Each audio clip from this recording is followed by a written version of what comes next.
1571, napunta ang Pangasinan sa kamay ng mga Kastila.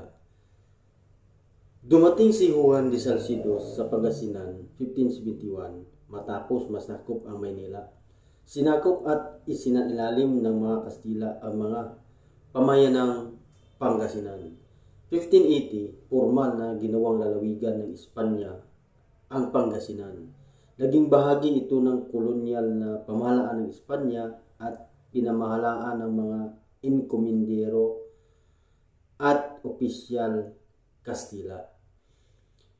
Kristyanisasyon, maraming Pangasinense ang napilitang magbagong pananampalataya, nagtayo ng mga simbahan at misyon.